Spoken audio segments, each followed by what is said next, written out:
Most people spend their entire lives trying to escape pain, and I understand that impulse completely because it is one of the most natural things a human being can feel.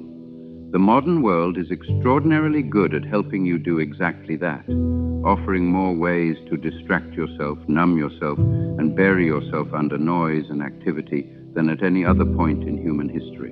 And so people do it. They postpone the pain, they manage it, they cover it with enough distraction that it seems to disappear. But it has not disappeared. It has simply gone underground, where it continues working in the dark, shaping you in ways you cannot see because you were never willing to face it in the light. And the longer it stays underground, the more power it accumulates, because pain that is not faced does not weaken over time. It deepens. It spreads into parts of your life you did not expect it to reach. It colors the way you see new situations and new people through the lens of old wounds you never fully healed.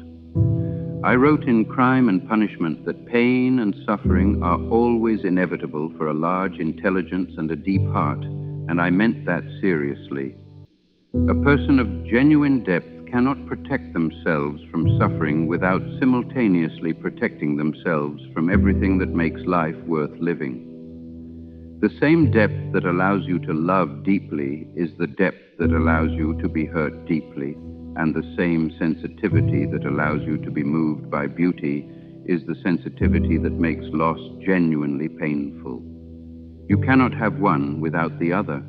The person who has successfully armored themselves against pain has in the same action armored themselves against everything that matters, and they walk through their life wondering why it feels so thin, so empty, so consistently unsatisfying, never connecting that emptiness to the armor they put on to protect themselves from the very experiences that would have filled it. Here is the thing I want you to sit with, because it is the heart of everything I believed about suffering. Pain does not just happen to you, it works on you. It is doing something whether you are conscious of it or not, whether you are facing it honestly or running from it desperately. And the difference between those two responses is not the difference between feeling the pain and not feeling it, because you feel it either way. The difference is between being transformed by it and simply being damaged by it, between coming out the other side as a larger and deeper person, or coming out smaller and more defended and less capable of the life that was available to you before. I know this not from theory, but from direct experience. I stood in front of a firing squad at 27 years old and believed for several minutes that I was about to die. I remember with absolute clarity what it felt like to stand in that square on a freezing December morning, watching the soldiers raise their rifles and genuinely believing that the next few seconds would be my last. What I felt in that moment was not the terror I might have expected, but something closer to a ferocious and overwhelming recognition of how extraordinary it was simply to be alive, how much I had taken for granted in every ordinary moment of my existence up until that point. And then the reprieve came. I was sent instead to 4 years in a Siberian prison camp in conditions designed to break a person completely, sleeping on wooden boards in freezing barracks, forbidden from writing a single word, surrounded by the most desperate men in Russian society. I lost people I loved. I struggled with epilepsy my entire life. I spent decades in poverty so severe that I was writing novels under impossible deadlines just to survive. I am not telling you this so that you will feel sorry for me. I am telling you this because everything I came to understand about the transformative power of suffering I learned by living through it, and not one word of what I wrote about it was theory. It was all direct knowledge, earned at considerable cost. What I discovered in those years is that suffering accepted consciously does something to a person that nothing else can do. It strips away everything that is not essential. It removes the comfortable illusions you have built around yourself about who you are and what you can handle, and what remains after those illusions are gone is either genuine substance or genuine emptiness. Knowing which one you are made of is one of the most important things a human being can ever discover about themselves. And the person who discovers genuine substance underneath their suffering comes out of it with a kind of quiet confidence that has nothing to do with arrogance and everything to do with having been tested and having not been destroyed. Now, I want to talk about something that most people get completely wrong when they think about suffering, and that is the difference between suffering that builds and suffering that destroys. Because not all suffering is the same, and not all pain leads to transformation. The suffering that transforms is the suffering that is faced with open eyes and an honest heart. The suffering that a person allows themselves to feel fully without immediately reaching for a way to make it stop.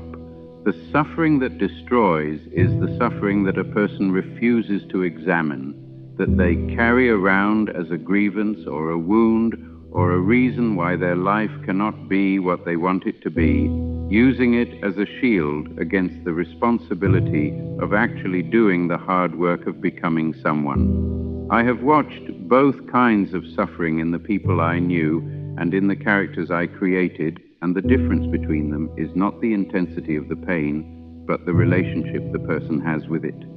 One person walks through fire and comes out transformed. Another person stands at the edge of that same fire their entire life, never stepping in and never walking away, just close enough to the heat to be permanently uncomfortable and never far enough away to find peace. And the second kind of suffering is in many ways harder to watch than the first because it never resolves into anything. It just continues indefinitely, neither teaching nor releasing, simply consuming the years that could have been spent actually living. Think about Raskolnikov, the young man at the center of crime and punishment, a brilliant student who convinced himself through sophisticated reasoning that he was above the moral law that governed ordinary people. His suffering after committing the crime was not the universe punishing him. It was his own soul refusing to accept the story he had told himself about who he was. His guilt was not weakness, it was health. It was the most alive part of him insisting that the moral architecture of a human being cannot be argued away, no matter how intelligent the argument. And it was only by going through that suffering completely, refusing to escape it or explain it away, that he found anything real on the other side. This is the pattern I saw again and again in everything I wrote. The suffering that is faced honestly always reveals something. Sometimes it reveals strength the person did not know they possessed. Sometimes it reveals a truth about themselves they had been successfully avoiding for years. And sometimes it reveals a capacity for compassion that only becomes available after a person has been broken open by their own pain, because there is a kind of understanding of other people's suffering that can only come from having genuinely suffered yourself. You cannot fully understand what another person is carrying until you have carried something comparable yourself. And that earned compassion is one of the most valuable things a human being can offer to the world. It changes how you listen to people. It changes how you respond to their difficulties. It makes you capable of being genuinely present with someone in their pain, rather than simply waiting for them to feel better so that the discomfort of witnessing their suffering can end. Whatever is hurting you right now, whether it is a loss or a failure or a grief that has been sitting in you longer than you expected, that pain is not evidence that something has gone wrong with your life. It is evidence that you are alive, and that you have allowed yourself to care about things that genuinely matter. The question is not whether you will suffer, because you will. The question is what you will do with it. Will you keep running from it, spending your energy managing and postponing and numbing, or will you turn toward it with the kind of honesty that allows it to teach you what it has come to teach you? I wrote in The Brothers Karamazov that you will burn, and you will burn out, and you will be healed and come back again. That is the process. That is what suffering does when you allow it to complete its work, rather than interrupting it before it is finished. You come back, not as the same person who went into the fire, but as someone changed in ways that cannot be undone, and that you would not undo even if you could, because what you carry out of genuine suffering cannot be acquired any other way. It cannot be bought or borrowed or learned from the outside. It can only be earned by going through something real and coming out the other side of it still standing. And here is what I want you to understand about the person you will become on the other side of your pain. They will not be someone who has forgotten what it cost them to get there. They will carry the memory of it, but they will carry it differently, not as a wound that is still open, but as a scar that is closed, and a scar is not weakness. A scar is evidence of healing, evidence that something that once threatened to break you did not break you, evidence that you are more durable than you believed yourself to be when you were in the middle of the worst of it. That knowledge, the direct personal knowledge that you can survive things that felt unsurvivable, is something nobody can take from you and nothing can replicate.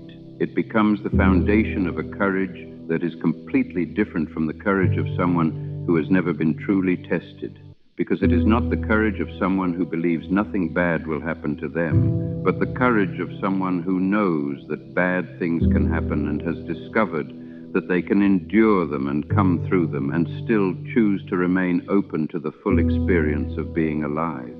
So start today by making a different choice about the pain you have been avoiding. Not the choice to wallow in it or make it your identity, but the choice to face it honestly, to ask what it is trying to tell you and to allow it to finish what it came to build. Because on the other side of that process is a version of yourself that is more capable, more compassionate, and more genuinely alive than the version that has been carefully managing its exposure to difficulty.